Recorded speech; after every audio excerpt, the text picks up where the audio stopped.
Bonjour à toutes et à tous et bienvenue dans Confessions créatives.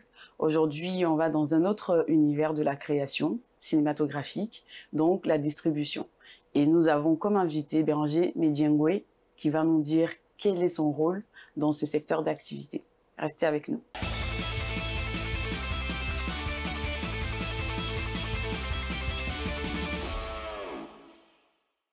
Bonjour Béranger.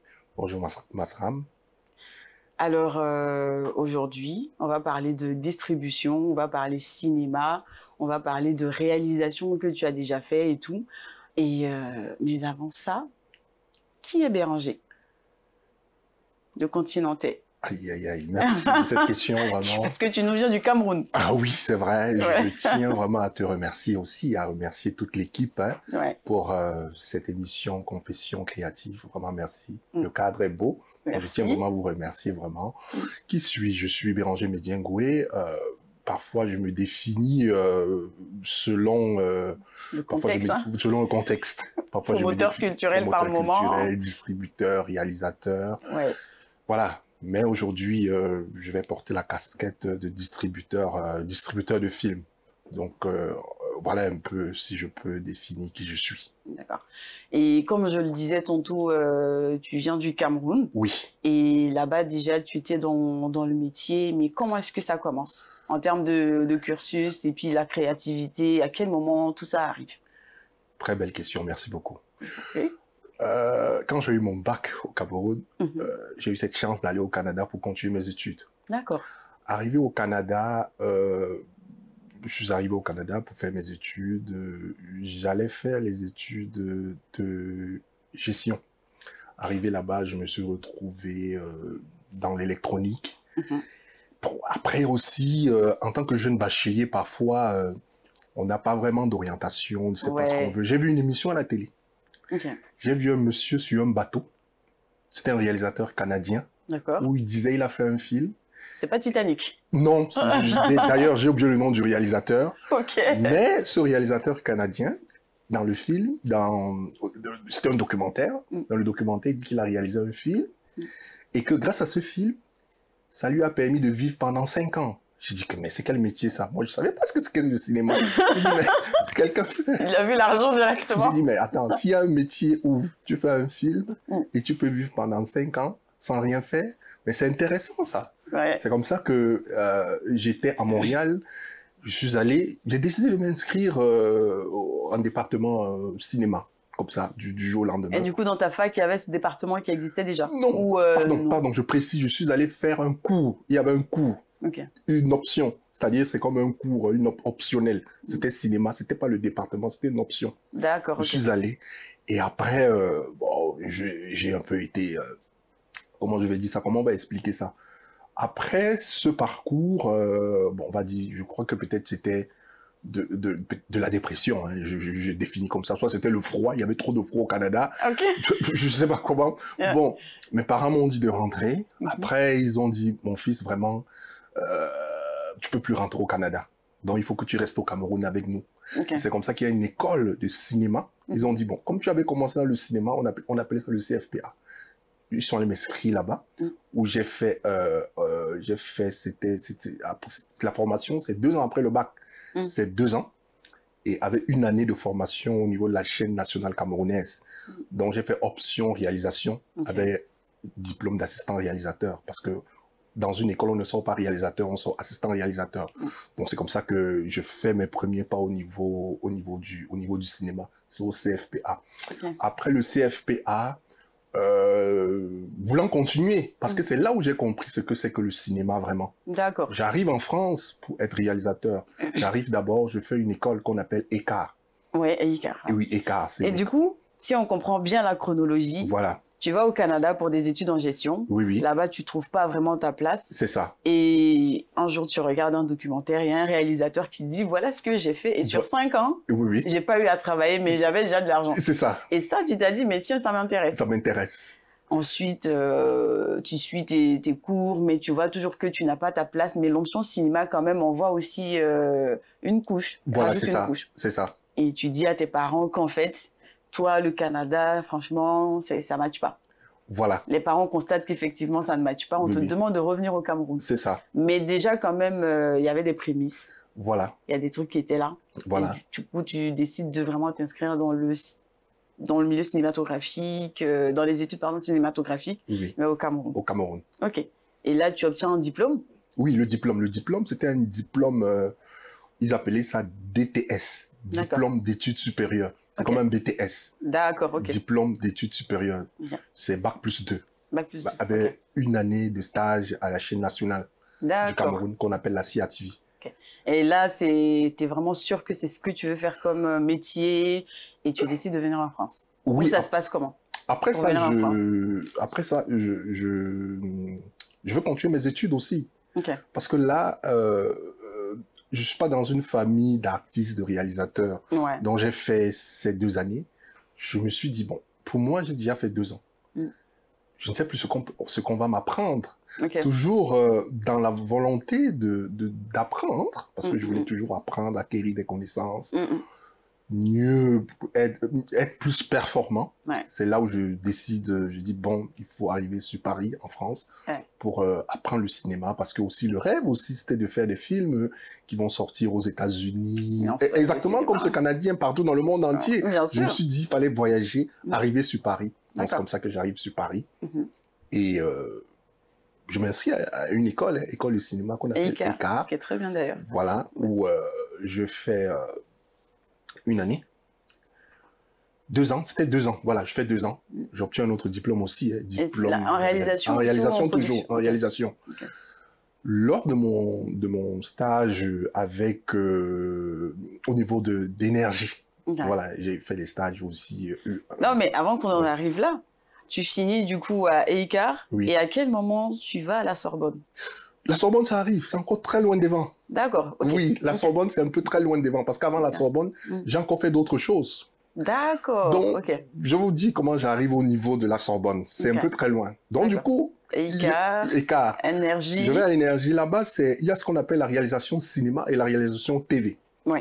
Ce qui est totalement différent. Oui, la réalisation TV, c'est les multicaméras, les gens qui réalisent les matchs de football, régie, les magazines, les magazines, les mélangeurs vidéo. Alors que la réalisation cinéma, c'est beaucoup plus...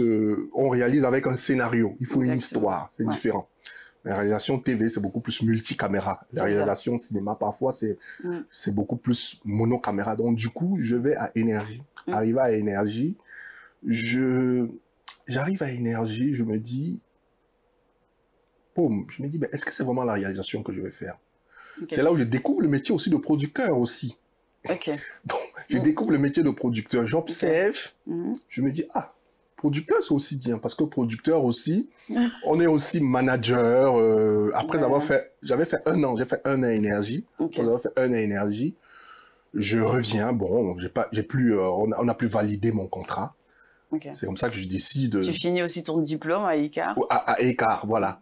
Je fais une formation encore pour devenir producteur. Une formation de 2 ans encore. Ça, c'était à ESG. ESG, c'est une école de commerce. J'ai d'abord fait 1 an.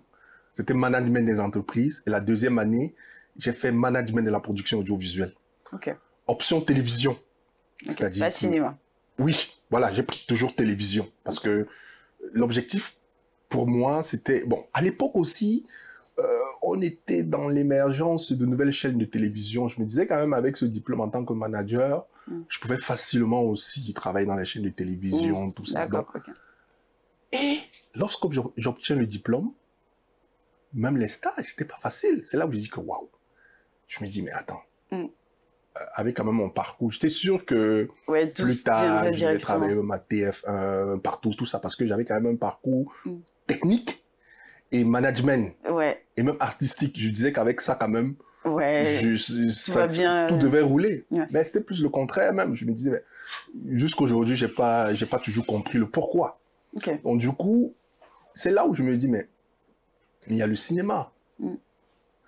Je me suis dit, avec la télévision, tu es obligé d'aller demander, par exemple la télévision, tu es obligé d'aller demander pour avoir ta place. C'est là où je me suis dit, bon, pourquoi ne pas m'orienter même vers le cinéma? Pur et dur. Pur et dur. J'ai dit qu'avec le cinéma, tu peux faire ton film, Personnel. S'il y a une salle de cinéma, Ouais. tu peux projeter ton film. Tu vois ce que je veux dire? Et c'est là où je m'inscris donc à la Sorbonne. Ok. Bon, en fait, quand j'allais à la Sorbonne, même, c'était pour m'inscrire en option pour faire une thèse de doctorat, vu que j'avais le master's. J'arrive là-bas, on me dit que non, le diplôme d'école de commerce ici, ça ne vaut rien. Il faut que tu t'inscris en master. Je dis non, mais c'est un bac plus 5 aussi. On me dit non.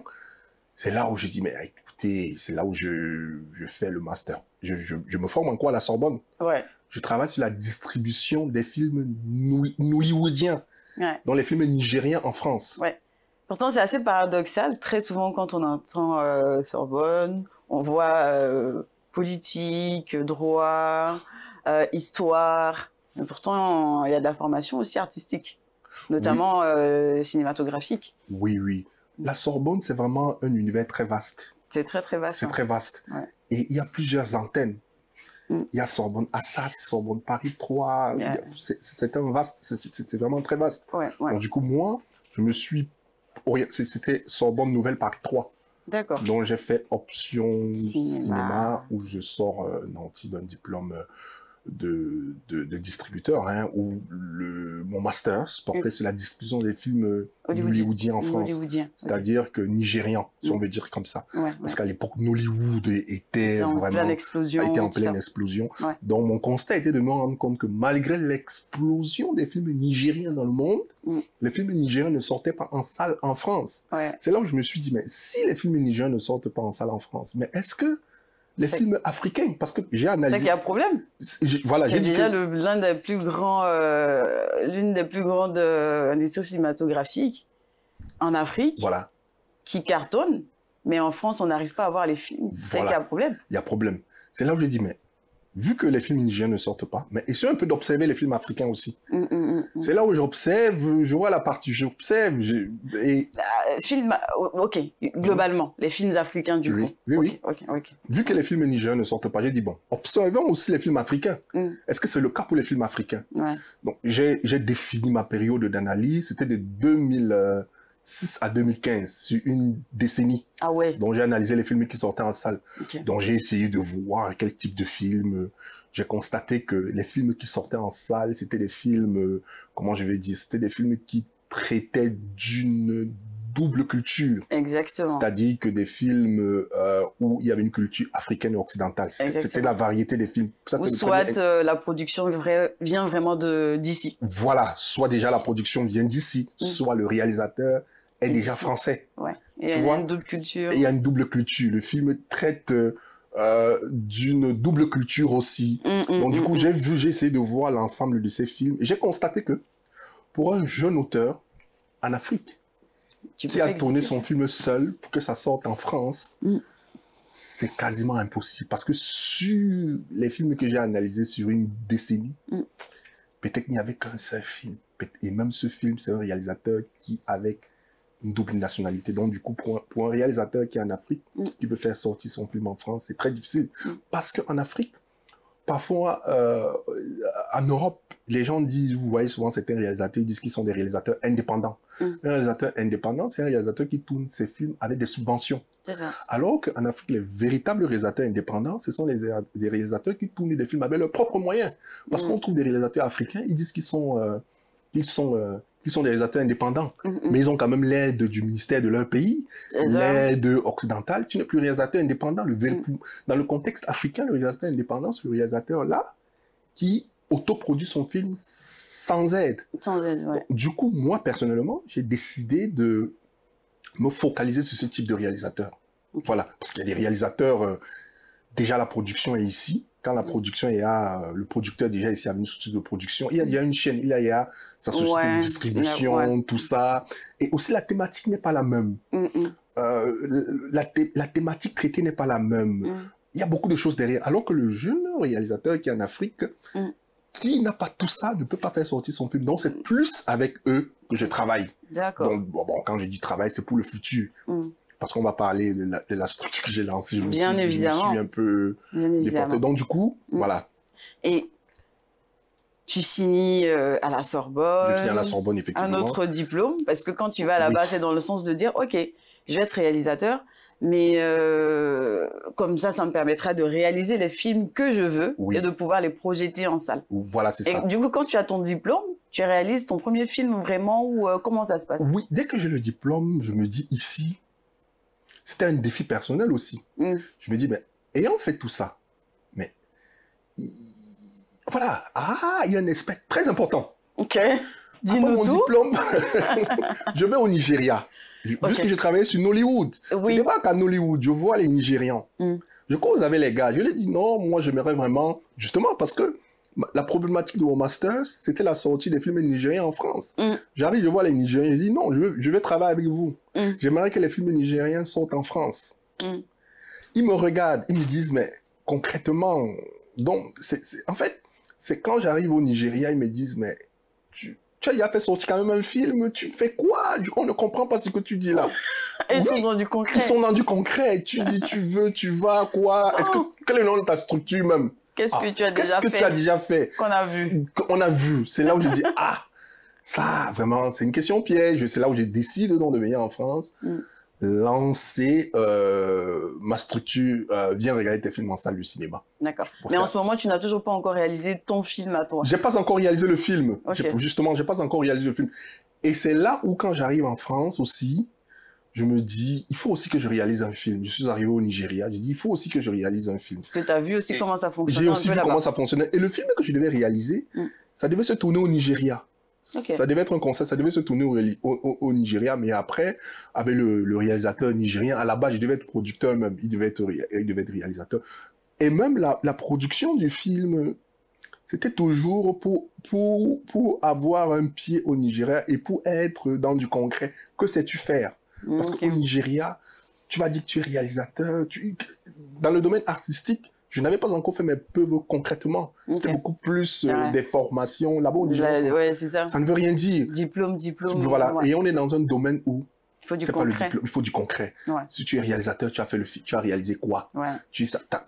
Parce que le truc, c'est que c'est pas que ça cartonne ou que ça soit vu en salle ou quoi, mais en tout cas, qu'est-ce que tu as réalisé? Qu'est-ce que tu peux nous proposer? Voilà, c'est du Nigeria. On voit si on est sur la même longueur d'onde, on parle de la même chose. Voilà. Donc c'est du Nigeria que... D'ailleurs, même, c'est au Nigeria que c'est au Nigeria que l'idée du film est née. Vous voyez ce que je veux dire? Et le nom du film, déjà, c'est... À chacun sa coupe. Le pitch, c'est quoi? C'est que c'est l'équipe du Cameroun et du Nigeria, justement, se font kidnapper par un prince héritier qui veut l'indépendance de son royaume. Sachant que son père, le roi, est toujours vivant parce que dans son royaume, il y a beaucoup de minerais. Donc du coup, c'était ça devait se tourner au Nigeria et puis finalement, c'est au Cameroun que j'ai tourné. Donc, il fallait aussi que je me challenge en tant qu'auteur, en tant que réalisateur, c'était un défi personnel, il fallait que je réalise ce film. Je l'ai fait. Et en tant qu'indépendant? En tant qu'indépendant, parce que c'est moi... Les financements viennent d'où? Non, c'est moi-même qui ai produit avec l'aide familiale, j'ai pas eu d'aide exactement, j'étais un réalisateur indépendant. T'as fait un crowdfunding? Non, rien. Non, à l'époque, j'ai décidé, j'ai travaillé à la Poste aussi. Après, j'étais assistant manager dans une structure aussi, pour pouvoir financer, parce que... À côté, tu as travaillé autrement pour financer le film, c'est comme ça, parce que et aussi avec l'aide de la famille aussi. Ils ont dit, bon, lui quand même, voilà, l'aide de la famille, et puis c'est comme ça que j'ai décidé, parce que crowdfunding, tu n'as encore rien fait, tout ça, donc c'est comme ça que... le crowdfunding, c'est un financement participatif. On a un projet qu'on met sur la plateforme et on demande de l'aide. Oui, je ne l'ai pas fait parce que... Je l'ai pas fait parce que pour moi, quand même, faire du crowdfunding, toujours, que sais-tu fait? Tu as déjà fait quoi pour qu'on t'aide? Fais quand même quelque chose, bats-toi aussi un peu.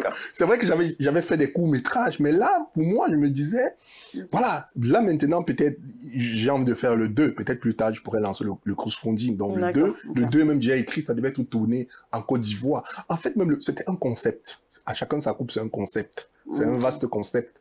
Où, voilà, c'est une Donc, trilogie. à chacun, sa coupe va naître. Voilà. Tu retournes au Nigeria. Non, je ne retourne plus au Nigeria. Le film devait sortir au Nigeria. Entre-temps aussi, voilà, je ne retourne plus au Nigeria. Entre-temps aussi, avec la sortie du film, il y a ce qu'on appelle la pré-production, la production, la sortie du film. Ça demande de l'énergie. C'est toute une équipe. C'est toute une équipe. Je devais aussi faire sortir le film au Nigeria, mais j'ai fait sortir le film à Paris, au Cameroun, dans 3 villes.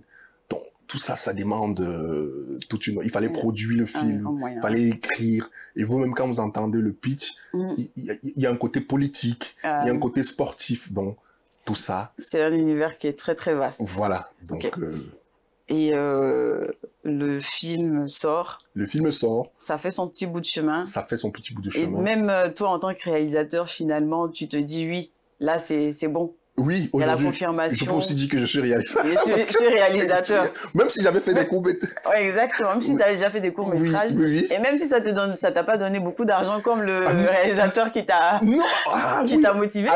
Mais j'étais plus à ce niveau-là. Hein. On n'était plus au niveau de l'argent parce que là, c'était sorti de ma tête.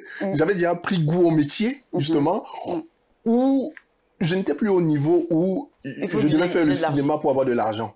Je me suis dit, à un moment donné de ma vie, ouais, ce que je veux dire, il y a des moments où tu t'assois, tu te dis, bon, ce métier, ça ne peut pas nourrir son homme, il faut laisser ça. Mais de l'autre, oui, il y a des moments avec toi et toi-même, tu réfléchis. Je me suis dit, bon, aujourd'hui, il faut être réaliste. Mais ce qui a fait que je reste, c'est quoi? C'est que sur les réseaux sociaux, partout, on comprend que l'Afrique a aussi besoin de se valoriser culturellement. Et si nous-mêmes, on lâche, faute de moins, il faut de l'abnégation. Tu vois ce que je veux dire? Et il y a aussi des hommes forts qui nous inspirent, par exemple. Des hommes forts. Je prends l'exemple. C'est vrai que vous allez dire quel est le rapport. Vous allez dire, mais il parle de quoi, lui? Quand on voit, par exemple, des hommes comme le capitaine Thomas Sankara, des hommes politiciens qui sont morts pour l'Afrique, alors que nous, on est vivants. On peut faire des choses. Moi aussi, au niveau du cinéma, c'est un sacrifice. Je me suis dit, ici, il faut aussi se sacrifier aussi pour faire des choses avec l'outil cinéma qu'on a. C'est là où moi... C'est vraiment de s'approprier nos histoires, de les raconter. Même si, franchement, il n'y a pas d'argent. C'est ça. Mais c'est un devoir aussi de mémoire. C'est un devoir de mémoire. Donc, franchement, j'insiste sur le capitaine, parce que c'est aussi là que je me suis dit, ici, si on ne fait rien, qui va faire? Donc, du coup, la thématique de mon film, c'est un film qui a plusieurs regards. Parce que là, j'ai donné... C'est un film traditionnel aussi, où, à un moment donné, dans le film, aussi, les joueurs qu'on a kidnappés du Cameroun, du Nigeria, il y a un qui est un pasteur, et l'autre qui est animé des pouvoirs traditionnels, on les a kidnappés dans une même salle. Donc, du coup... Les cultures, les croyances, choc de croyances. Donc, du coup, c'était toujours aussi pour valoriser nos cultures africaines. Donc, je me suis dit, il y a aussi un devoir aussi de valoriser nos cultures. Donc, c'est ça qui m'a motivé à continuer. Et puis, même si toi, tu ne deviens pas riche dans ce métier, fort de ton parcours d'études, etc., c'est le moment de venir en aide aussi à ceux qui en ont besoin. Même si toi, ça ne te profite pas, mais ça pourrait profiter à beaucoup d'autres personnes derrière. Ben oui, parce qu'aujourd'hui où on est là, le travail ce n'est plus l'objectif d'être riche, parce que c'était ça le truc. Ça m'avait attiré. Mais avec le temps, aujourd'hui, moi, je comprends que c'est plus possible, parce que j'ai vu les difficultés du métier.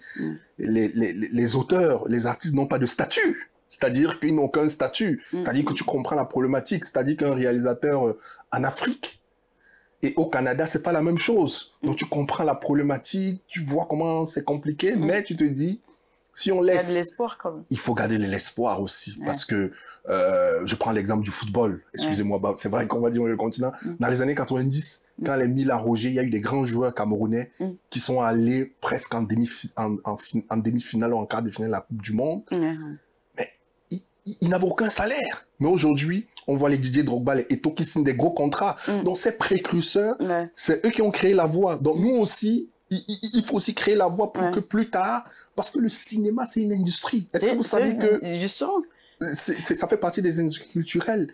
Je prends le cas de Nollywood. Nollywood, l'industrie culturelle et le cinéma, c'est le deuxième ou le troisième employeur de l'État. Ouais, c'est ça. Ça emploie près de 1 million de personnes, l'industrie cinématographique. Donc, il y a aussi un aspect... Ok. Oui, donc toi, vas-y. Donc, il y a aussi un aspect économique derrière le cinéma. Bien évidemment. Voilà. Donc, au-delà du soft power... C'est un secteur à exploiter, il y a de la place à prendre, mais malheureusement, on va parler de tout ça aussi, parce que là, tu as fait un état du fait que les films n'étaient pas visibles ici, et puis tu vas savoir pourquoi, et tu dis, bon, ok, toi, à ton niveau, tu vas créer une association, tu vas créer ton entreprise, et vous décidez de mettre en lumière les films qui sont produits du côté de l'Afrique. De l'Afrique. Voilà, permettre que ces films existent dans les salles de cinéma ici en France. C'est ça. Donc, tu viens de parler un peu de Viens en salle. Voilà. De l'objectif, de qu'est-ce que vous faites. Et grâce à vous, il y a pas mal de films qui ont brillé en faisant sold out. Donc, ça veut dire qu'il y a il y a besoin. Et puis, il y a de l'engouement aussi quand on en crée. Oui, il y a de la demande. Voilà. Donc, viens en salle. Oui, viens en salle. Donc, du coup, fort de tout ça, un matin comme ça, je me dis, bon, qu'est-ce que moi je peux faire à mon niveau? C'est là où je décide aussi comme ça. Hein. Qu'est-ce qui m'a motivé? C'est le fait que je sois allé au Nigeria. J'ai compris qu'au Nigeria, il y a un truc très important.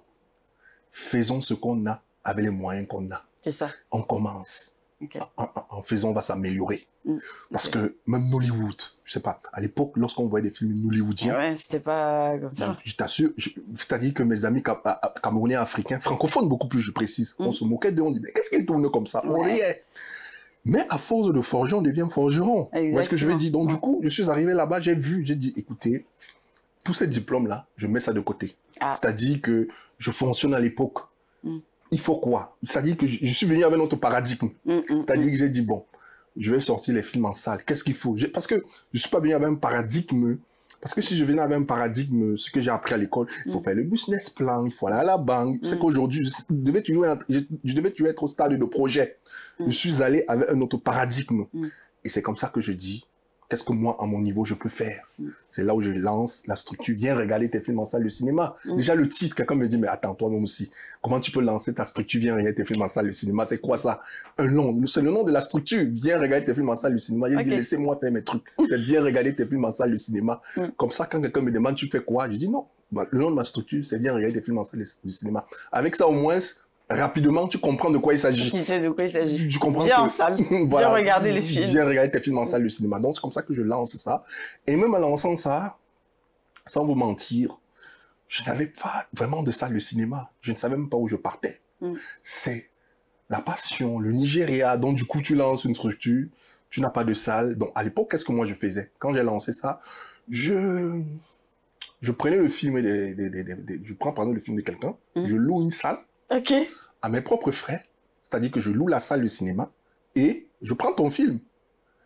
Et lorsque je prends ton film, on ne sait pas si le film va avoir recette, s'il y aura une recette ou pas. Donc, du coup, c'est en faisant ça comme ça, en forgeant, c'est comme ça qu'un beau matin, en faisant, je tombe sur des exploitants de salles de cinéma. C'est comme ça qu'il y a 3 qui me font. Dans quel événement? C'était justement, la première salle qui me fait confiance d'abord, c'était une petite salle de 80 places. C'était à l'Épée de Bois. Bon, et c'est là où je rencontre le producteur, le coproducteur de Marabout Chéri, de Kadi Touré. Il s'appelle Guillaume. Voilà, je rencontre Kadi Touré. C'est là où il me dit, il faut qu'on travaille ensemble pour le film de Kadi Touré. Je lui dis, ok, moi j'ai ma salle de 80 places. Il me dit, non, c'est pas possible. Ça, je dis que, mais qu'est-ce que tu veux qu'on fasse? Il me dit, non, on a une salle, on pourra avoir une salle au niveau de Montparnasse. Il me dit, d'ailleurs, la salle est petite. Je lui dis, mais moi, je n'arrive pas à remplir une salle de 80 places. Et toi, tu me dis que tu veux une salle de 500 places. Je lui dis, mais est-ce que tu penses qu'on peut remplir une salle de 500 places à Paris? Je lui ai dit, tu rêves, là. C'est là où, avec Marabout Chéri, vraiment, c'est aussi un film aussi qui a aussi eu un impact au niveau de ma structure. D'accord. Donc, ça veut dire que quelque part, parce que le film de Kadi Touré, c'est une réalisatrice, animatrice, productrice ivoirienne. Voilà. Donc, ce qui veut dire que quelque part, en Côte d'Ivoire, le cinéma est qu'on a un essor ou pourquoi? Parce que avec les autres films, c'est les 80 salles, tu t'attends un peu. 80 places, pardon. Ouais, 80 places, pardon. Ça t'attend un peu, mais quand Kadi Touré vient avec le producteur fait la proposition du film, il parle de 500 places. Donc, ça veut dire que quelque part, il y a une consommation. Il y a une consommation. Donc, est-ce que ce regard-là aussi, tu t'es dit, du coup, en Côte d'Ivoire, il y a... ou non? Oui, en fait, le film Marabout Chéri, il faudrait d'abord dire quelque chose. Ça a fait 100 000 entrées en Afrique. Donc, c'est déjà un film qui a marché en Afrique. Ça fait même plus de 100 000 entrées. Je pense que c'est le meilleur box-office africain. Donc, c'est déjà un film qui a marché en Afrique. Donc, du coup, quand nous décidons ensemble avec le producteur et Kadi Touré de faire sortir le film ici à Paris, c'est déjà un film qui a marché. Et aussi... Qui a fait sold out à chaque fois. Hein. Ah oui, et aussi, c'est un film aussi qui a des grosses têtes d'affiche. Kadi Touré elle-même. Il y a un animateur aussi de la... Cheikh Ivan. Voilà. Il y a aussi, comment il s'appelle encore, j'oublie encore le nom,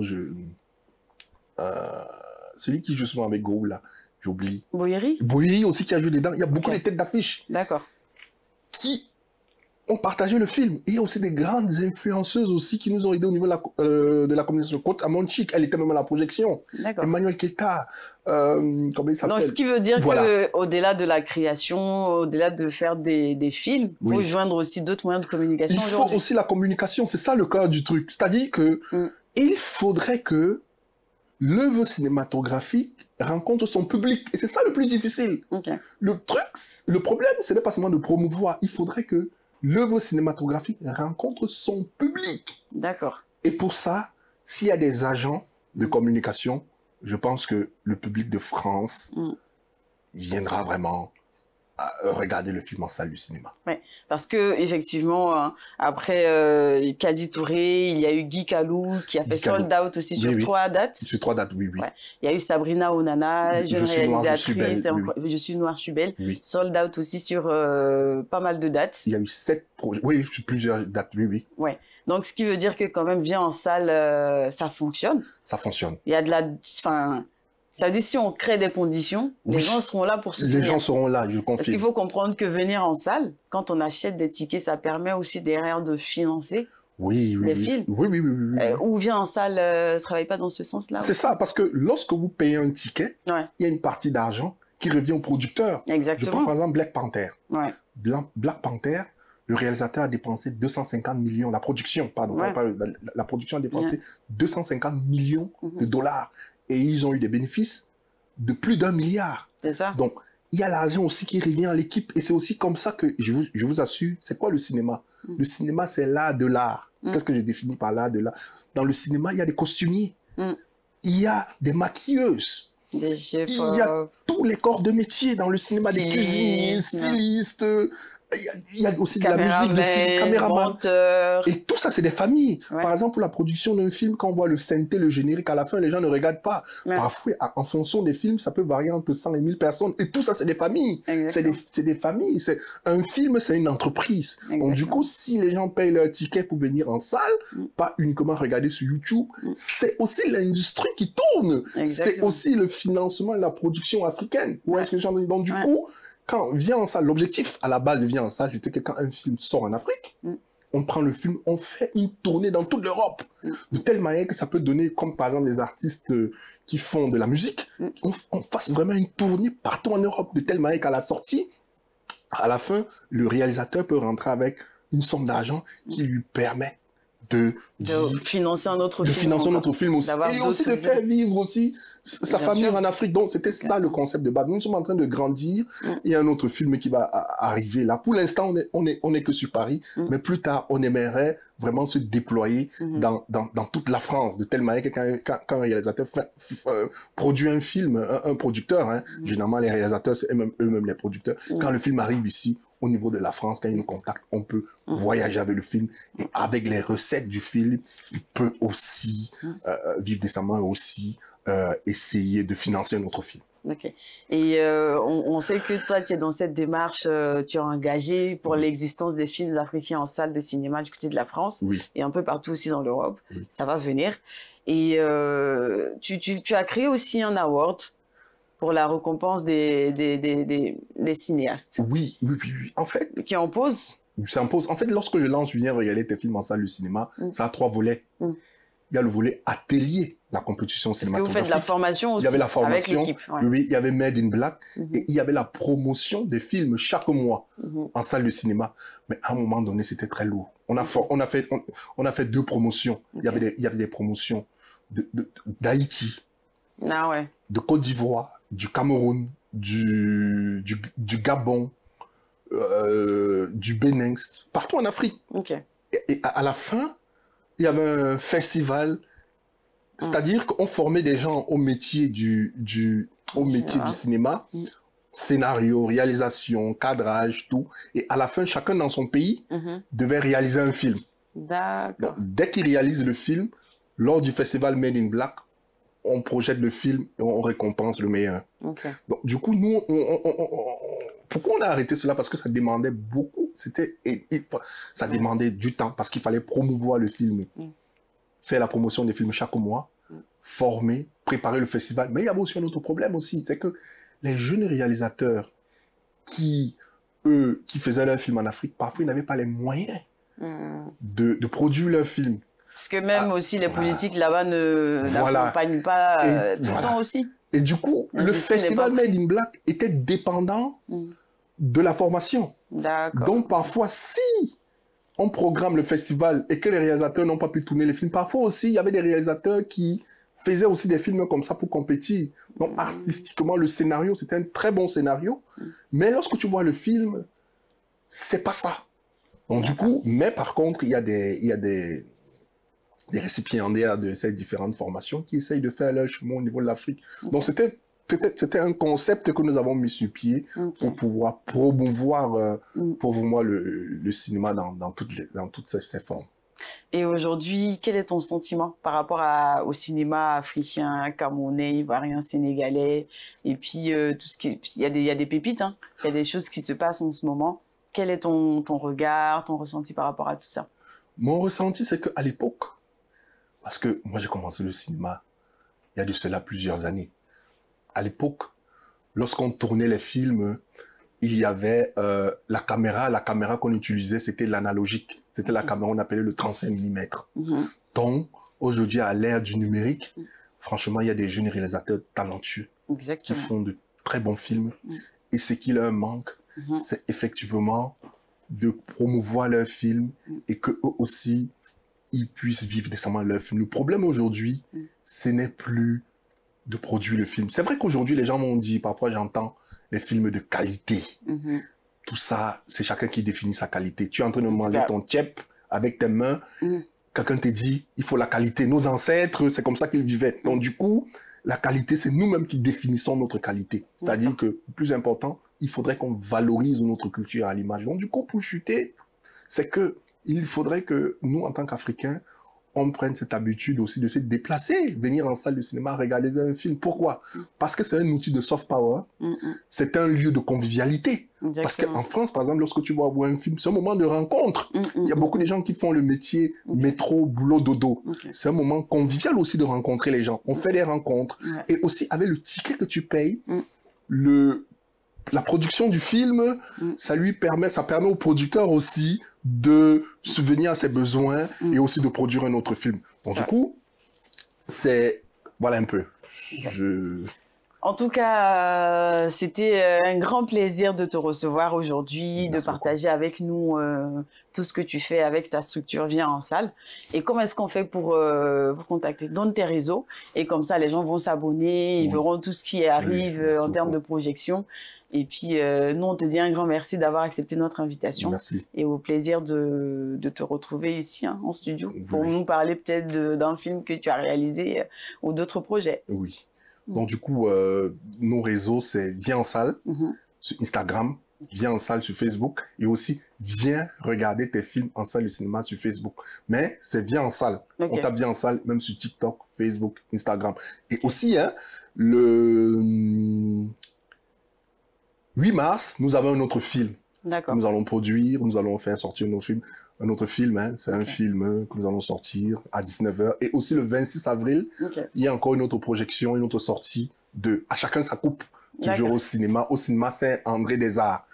Donc le 8 mars et le 26 avril. Je profite aussi pour faire la publicité de nos prochaines sorties. Et tu fais bien. Merci beaucoup. En tout cas, merci d'avoir répondu généreusement à nos questions. Merci, merci. J'espère que tu as aimé, hein, bien sûr. Masram. Et je te remercie aussi.